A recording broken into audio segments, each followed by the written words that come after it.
सरकार किसकी है?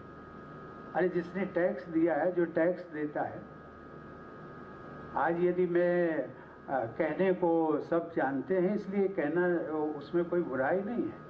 यदि राष्ट्रपति देश का हाईएस्ट पेड एम्प्लॉई है तो वो टैक्स भी तो देता है। हम टैक्स भी देते हैं 2.25 लाख रुपया महीना, लेकिन वो कोई कहेगा कि आपको, लेकिन जो मिलता है उसकी सब चर्चा करते हैं कि आपको तो 5 लाख मिलता है,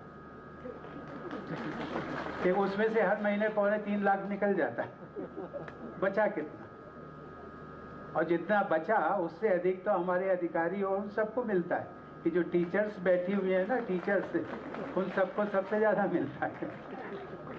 मैं इसकी बात का उल्लेख केवल इसलिए कि ये जो टैक्स पेड हैं, आखिर इन्हीं से विकास होना है, तो नुकसान किसका होगा? नुकसान हमारा होगा, अपना आपका होगा।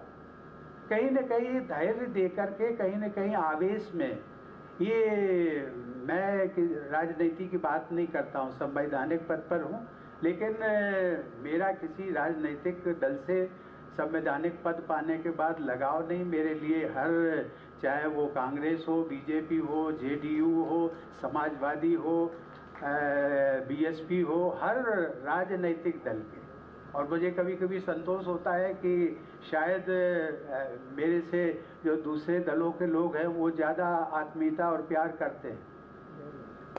मैं इस बात का केवल उल्लेख इसलिए किया कि राजनीतिक दल आते हैं, विकास की बात करते हैं, सब कुछ करते हैं, अपने उसमें उनका स्वार्थ भी होता है, देश क्षेत्र का भी स्वार्थ है, आपका भी स्वार्थ है, देश का भी स्वार्थ है, लेकिन कम से कम आप तो उस स्वार्थ से ऊपर उठे।